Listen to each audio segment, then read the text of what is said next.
Selamat pagi saudara, apa kabar Anda hari ini? Senang sekali saya Linda Wirawan dapat kembali menjumpai Anda di program Sapa Sulsel edisi hari ini. Seperti biasa kami akan menghadirkan beragam informasi unik dan menarik tentunya untuk menemani aktivitas Anda di pagi hari ini.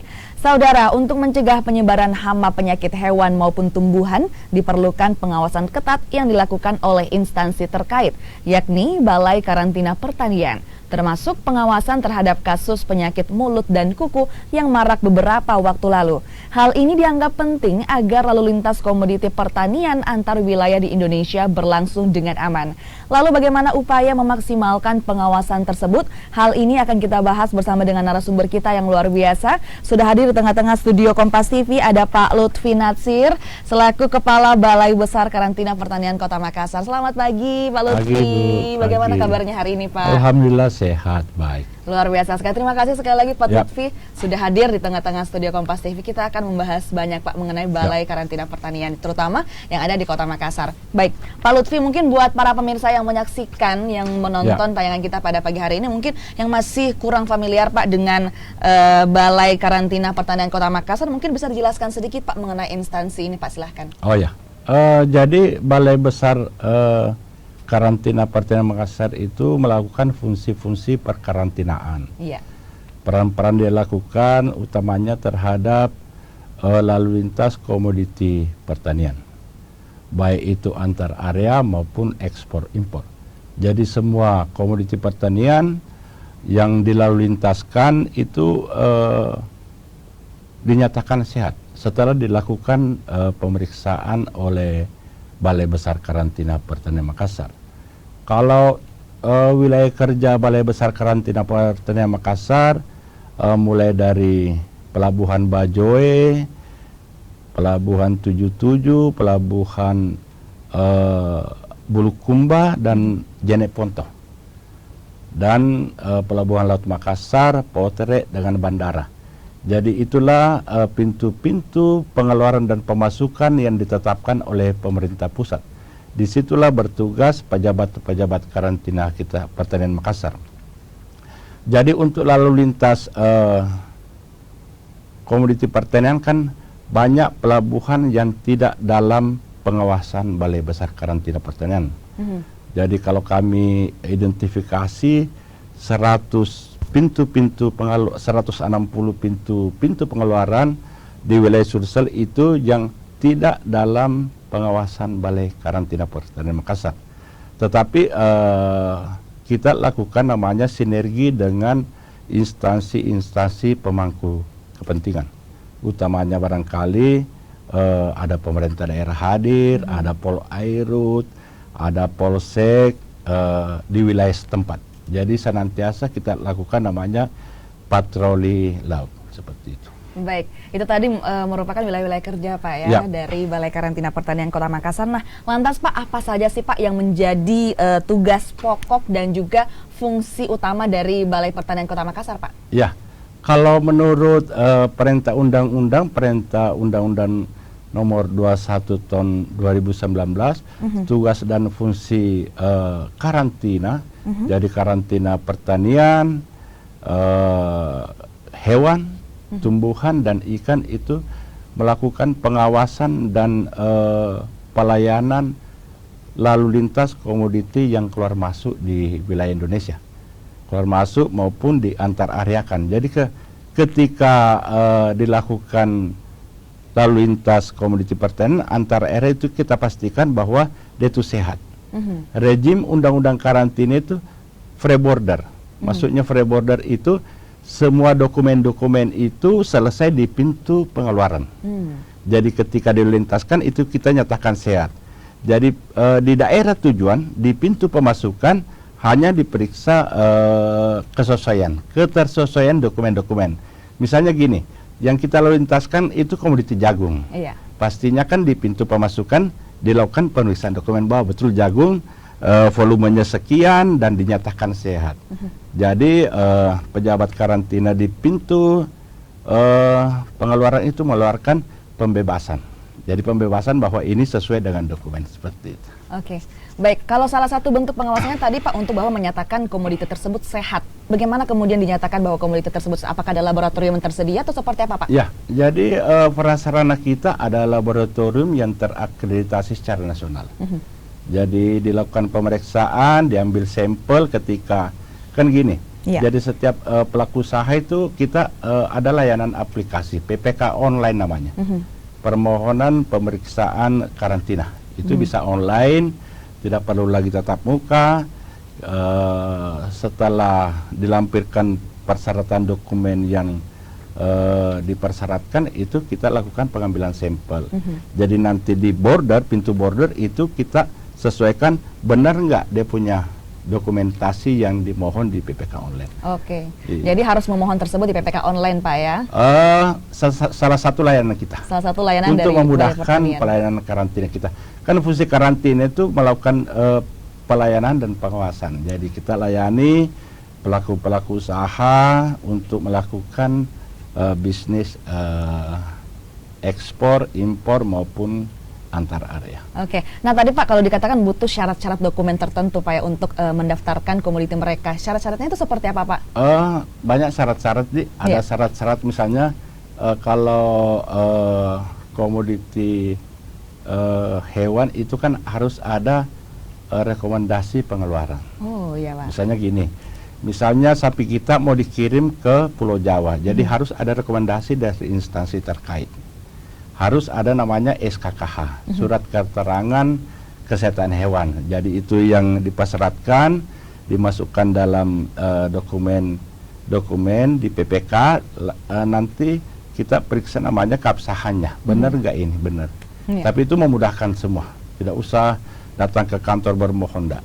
Cukup di PPK online. Cukup di PPK online dan ini merupakan era digitalisasi Pak ya. Semuanya didigitalisasikan seperti itu untuk memudahkan pelayanan kepada masyarakat. Nah kalau tadi itu untuk komoditi hewan Pak ya, misalnya sapi. Kalau untuk komoditi tumbuhan ataupun ikan itu seperti apa Pak persyaratannya? Mirip-mirip atau gimana? Kalau balai karantina ikan itu bukan di wilayah, bukan tugas. Bukan di karantina Pak ya? Ya, tersendiri balainya. Balai Besar Karantina Ikan dan Penjaminan Mutu. Kalau kami khusus untuk hewan dan tumbuhan. Untuk hewan dan tumbuhan. Kalau untuk tumbuhan persyaratannya seperti apa Pak? Biasanya ada rekomendasi dari instansi terkait. Misalnya ekspor jagung harus ada namanya rekomendasi pengeluaran. Bahwa kan jadi gini, kan ketersediaan kita di domestik harus dijaga dulu. Nanti lebih baru bisa diekspor. Biasanya ada izin pengeluaran dari instansi terkait. Oke, luar biasa sekali Pak Lutfi. Kita masih akan ngobrol banyak terkait dengan Balai Karantina Pertanian Kota Makassar. Namun kita jeda sejak dulu Pak Lutfi. Jangan kemana-mana saudara, tetap bersama kami di Sapa Sulsel.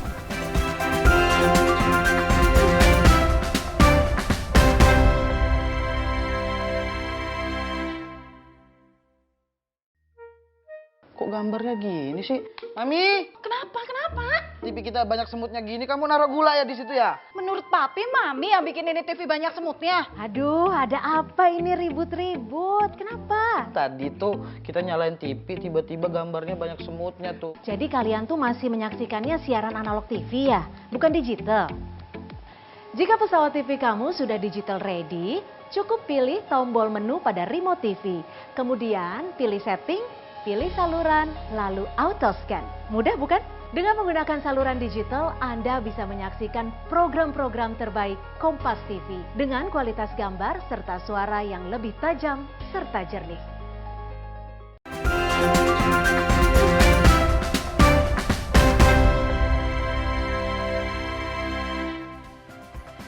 Baik saudara, terima kasih Anda masih bersama kami di Sapa Sulsel. Kita masih bersama dengan Pak Lutfi membahas banyak mengenai Balai Karantina Pertanian Kota Makassar. Nah Pak, kalau kita berbicara Pak mengenai pengiriman kan zaman sekarang digitalisasi Pak ya. Banyak sekali pengiriman online yang dilakukan. Bagaimana kemudian pengawasan dari Balai Karantina Pak? Silahkan.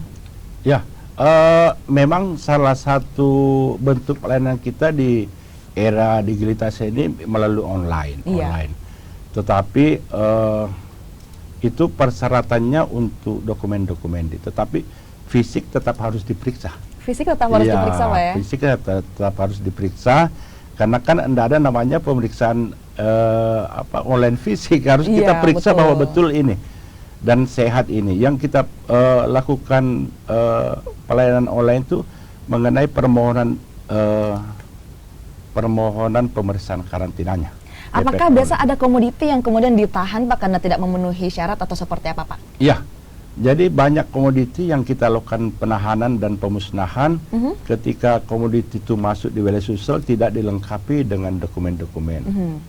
Ada bunga, ada semacam makanan-makanan, itu karena tidak dilengkapi dokumen, kita lakukan penahanan dan pemusnahan. Dan ini sebenarnya yang lakukan itu bukan karena dia mau melanggar hukum, tidak, tetapi hanya ketidaktahuannya. Jadi sementara kita lakukan sosialisasi, karena kan seperti saya sampaikan tadi bahwa rejim undang-undang karantina itu selesai di pintu pengeluaran. Jadi setelah selesai di situ, kita hanya lakukan keterselesaian dokumennya, benar nggak ini. Nah, kebanyakan biasanya karena nggak mau repot, dia kirim aja, nggak dilengkapi dan dokumen-dokumen yang dipersyaratkan, utamanya dokumen kesehatan tumbuhan maupun hewan. Iya, jadi mungkin buat para pemirsa yang menonton ini semoga bisa paham Pak ya, bahwa harus dilengkapi syarat-syarat tersebut, dokumen-dokumen mengenai kesehatan komoditi tersebut. Pak, kalau kita berbicara Pak tadi mengenai digitalisasi Pak ya, baik itu mulai dari PPK online dan juga pemeriksaan ataupun pengiriman secara online. Kalau untuk koordinasi Pak antara balai karantina mungkinnya di Makassar dengan wilayah-wilayah lain yang ada di Kota Makassar itu seperti apa Pak digitalisasinya? Jadi kan seperti begini. Kita ada namanya aplikasi kita EQFace. Jadi itu terintegrasi dengan pintu pemasukan dan pintu pengeluaran. Ketika orang bermohon di pintu pengeluaran itu sudah terintegrasi, kita sudah bisa monitor bahwa ada komoditi yang akan dikirim, diperkirakan waktunya tiba sekitar 2 hari, seperti itu. Jadi kita sudah siap di sini, kita lakukan tindakan-tindakan karantina. Tindakan karantina itu seperti yang saya sampaikan tadi, bahwa ketersesuaian dokumen, volume dan jumlah. Ya, kalau misalnya komoditi hewan dikirim kuda, ya kuda harus kita, karena kita buatkan lagi sertifikat pelepasan namanya. Sertifikat pelepasan bahwa benar ini yang datang kuda, kita lepaskan dan dinyatakan sehat. Baik. Oke Pak. Pak, kalau kita Pak berbicara mengenai beberapa saat yang lalu ini kemudian marak penyakit mulut dan kuku ataupun PMK pada hewan ternak seperti sapi. Bagaimana kemudian perkembangannya saat ini di Makassar dan bagaimana bentuk antisipasi dan pengawasan dari Balai Karantina Pak, silahkan. Ya, jadi kalau penanam PMK kemarin yang mulai marak, kalau tidak salah itu bulan-bulan Mei. Bulan Mei, dan alhamdulillah di Sulsel ini kita sudah nyatakan 99% sudah tertangani. Dan kemarin dilakukan oleh Bapak Menteri Pertanian kick off di Baru, bahwa penyakit mulut dan kuku telah ditangani dan baik dan dinyatakan telah selesai, dan tinggal kasus PMK itu tinggal 0, sekian persen. Dan kita tetap lakukan namanya biosecurity maksimum. Biosecurity maksimum itu ketika lalu lintas, misalnya begini, kalau lalu lintas hewan kita masuk, kita pusatkan di Pelabuhan Bungen Jenek Ponto. Itu masuk dari NTT, masuk dari NTB. Ketika masuk kita lakukan namanya biosecurity maksimum. Kita lakukan disinfektansi. Disinfektan itu kita lakukan penyemprotan mulai dari alat angkut, awak kapalnya, terus hewannya kita lakukan disinfektan. Begitu juga pengamatan ketika dia turun di laut, kita lakukan namanya pemeriksaan klinis. Kita amati itu jalannya, kan kalau PMK kentara itu jalannya pincang, terus mulutnya agak kemerah-merahan. Dan kita lakukan seperti itu, dan kita pastikan ketika melalui pintu pemasukan yang ditetapkan, saya yakin bahwa itu sehat, sehat 100%. Kenapa marak di Sulsel itu bisa bobol, kan PMK itu media pembawanya banyak, termasuk mobil angkut juga beda, baju juga beda, orang juga beda pembawa. Misalnya pedagang kita misalnya ke Jawa, terus kembali dia lakukan dia kunjungi kandangnya, kan bisa menjadi pengantar untuk PMK. Jadi untuk pintu pemasukan ditetapkan, kita lakukan namanya pengawasan yang sangat ketat. Oke. Saya tidak yakin kalau di situ bobol PMK-nya masuk Sulsel. Karena kita lakukan pengawasan situ, dan banyak juga pintu-pintu pemasukan yang tidak dijaga oleh Balai Karantina Pertanian. Hanya kita misalnya secara tidak rutin kita lakukan patroli-patroli laut, dan itu sifatnya insidentil. Seperti itu yang kita lakukan. Jadi kalau misalnya dari Pak Lutfi sendiri, seberapa optimis kemudian mengatakan bahwa PMK ini tidak akan terjangkit ke hewan lain, Pak? Kita tetap optimis, karena kalau kita lakukan di pintu pemasukan yang ditetapkan, kita sangat yakin bahwa itu tidak mungkin masuk PMK di situ. Baik. Karena namanya mulai dari biosecurity maksimum itu disinfektannya, alat angkutnya, manusianya, hewannya termasuk, dan kita masih kan begini. Jadi tugas Balai Karantina Pertanian Kacau di border. Kalau di luar kan bukan lagi. Iya. Itu diserahkan kepada pemangku kepentingan. Misalnya kalau dia antar area kan ada checkpoint yang dibangun untuk dilakukan pemeriksaan. Seperti itu. Baik. Untuk prosesnya sendiri, apa sih Pak yang harus diwaspadai Pak untuk proses masuk keluarnya hewan ini? Kalau yang harus diwaspadai itu ketika tidak masuk di pintu-pintu pemasukan yang ditetapkan. Banyak kan biasa, karena kita ketat di pintu pemasukan, biasanya lewat di pintu-pintu yang tidak dijaga kan, seperti itu. Tetapi kalau di Sulsel, saya tidak yakin ada begitu. Saya tidak yakin. Barangkali karena masuknya PMK, karena media pembawanya memang banyak. Mobil, baju juga termasuk, manusia juga masuk. Ini harus dilakukan sosialisasi kesadaran ketika dia berkunjung misalnya di daerah yang terjadi PMK, dia harus bersihkan dulu, baru. Apakah petugas-petugas dari Balai Karantina Pak kemudian terjun langsung kemudian ke lapangan untuk melakukan pengecekan? Yang seperti saya sampaikan tadi, bahwa petugas pejabat karantina itu di border. Hanya di border Pak ya? Di border. Jadi memastikan bahwa ketika masuk di border itu sudah sehat, keluar juga di border sehat. Kalau untuk pengawasan di lapangan itu, di lapangan misalnya antar daerah itu ada checkpoint, petugas karantina tidak di situ. Tetapi kami sudah sampaikan, pemerintah sempat ketika kami dibutuhkan kami siap. Tentunya kami siap. Kami punya sumber daya. Kami punya prasarana. Insya Allah minggu ini sudah datang armada kita yang mobile untuk disinfektan. Jadi bisa ke Bone, bisa ke Sinjai, bisa ke Makassar, dan itu yang dilakukan penyemprotan. Rencananya desinfektan ini Pak akan dilakukan setiap beberapa saat Pak, karena kan minggu ini rencananya sudah akan datang, akan bisa mobile. Itu seperti apa mekanismenya Pak? Mekanismenya ketika ada pemasukan misalnya di Jeneponto, di Bulukumba atau di Bone, kita lakukan mobilisasi ke sana. Kan mobilnya, mobilnya, tetapi ada perlengkapan yang untuk melakukan desinfektan kepada ternak seperti itu. Baik, Pak Lutfi, kita masih akan ngobrol banyak terkait dengan Balai Karantina, namun kita jeda sejenak. Saudara jangan kemana-mana, tetap bersama kami di Sapa Sulsel.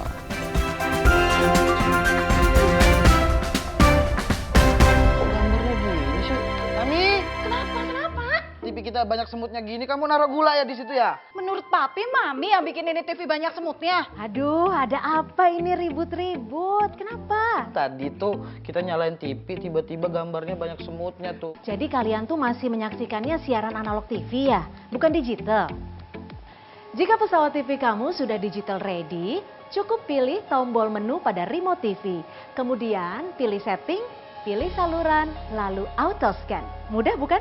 Dengan menggunakan saluran digital, Anda bisa menyaksikan program-program terbaik Kompas TV dengan kualitas gambar serta suara yang lebih tajam serta jernih.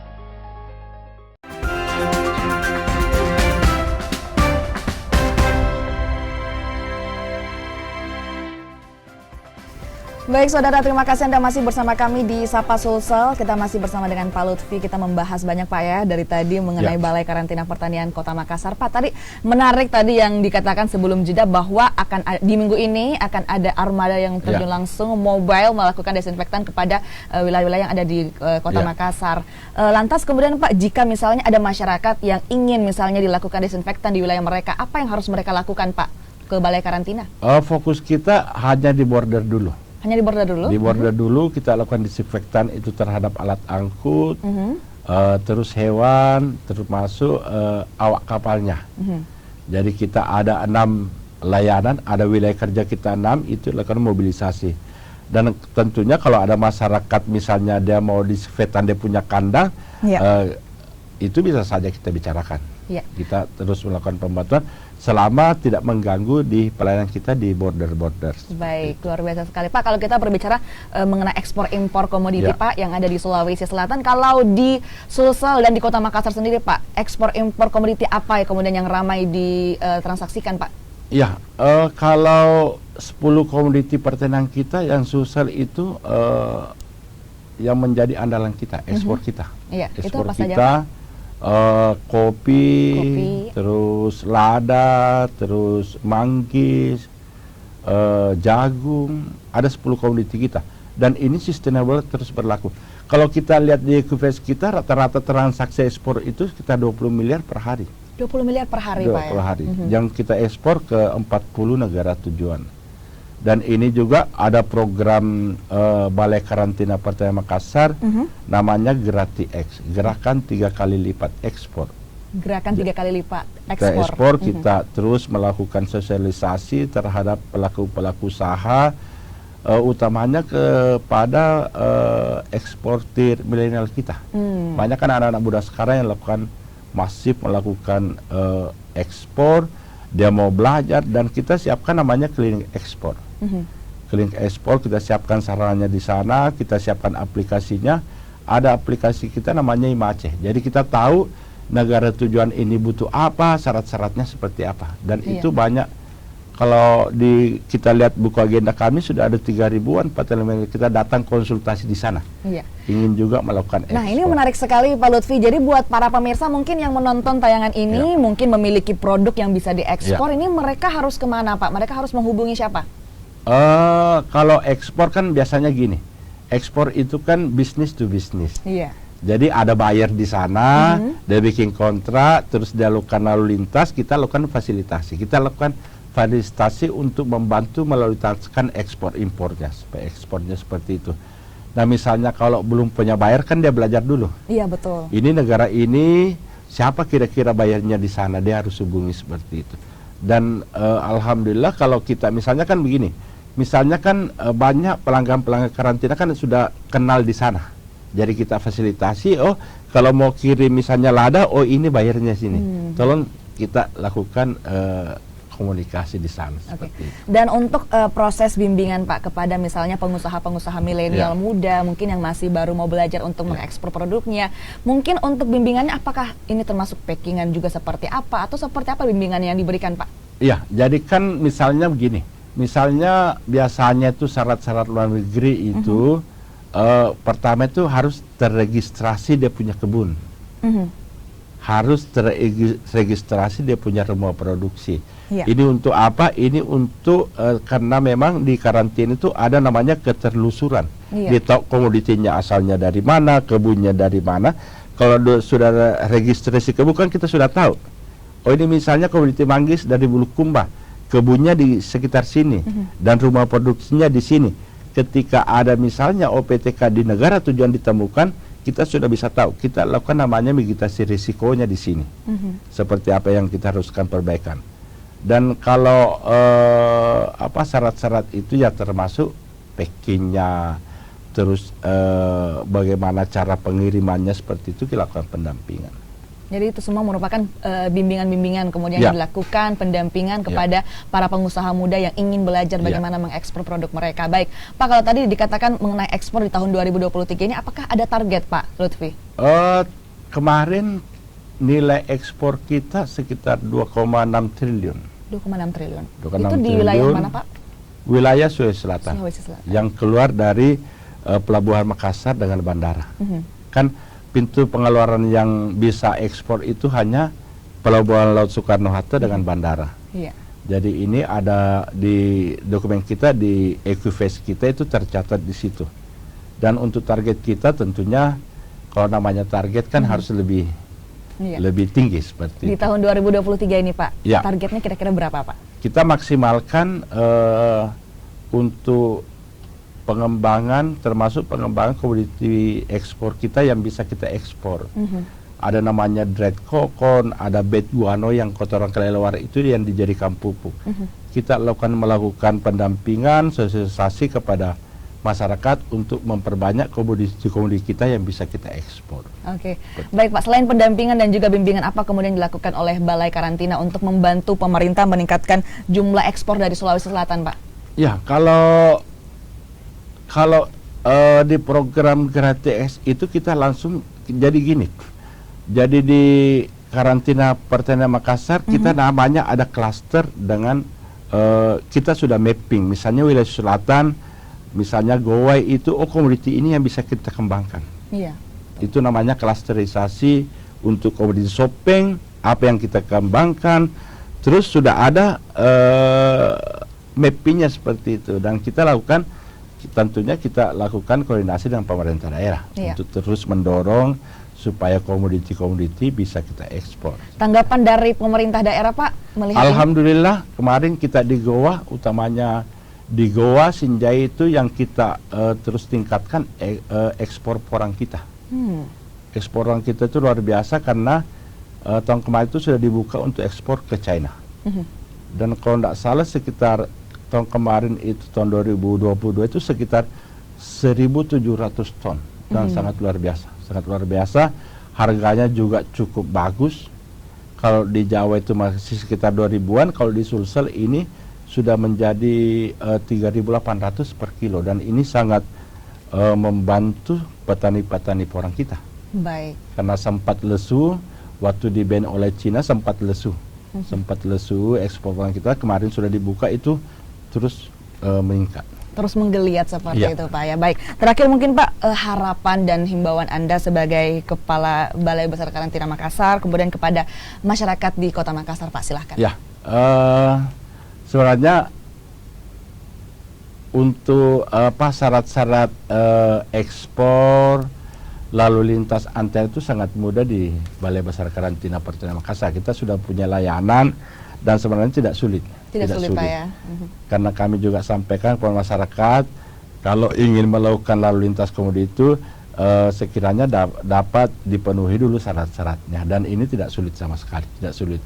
Kami dari Balai Besar Karantina Pertanian Makassar terus memudahkan pelayanan kita untuk lalu lintas ekspor impor maupun antar area. Iya, jadi buat para pemirsa yang menonton ini sekali lagi syarat-syaratnya sangat mudah Pak ya. Dari Balai Karantina Pertanian juga selalu melakukan upaya untuk mempermudah transaksi ekspor impor yang ada di Kota Makassar, terkhusus di Sulawesi Selatan. Baik, terima kasih sekali lagi Pak Lutfi sudah bergabung di studio Kompas TV. Tadi kita ngobrol panjang lebar Pak mengenai Balai Karantina dan sangat luar biasa sekali upaya-upaya yang kemudian dilakukan untuk memudahkan pelayanan kepada masyarakat. Baik, dan juga Pak Lutfi tadi informasi tadi juga sekaligus menutup perjumpaan kita di Sapa Sulsel edisi hari ini. Saya Linda Wirawan bersama dengan segenap kru yang bertugas mengucapkan terima kasih, selamat pagi, selamat beraktivitas, dan sampai jumpa.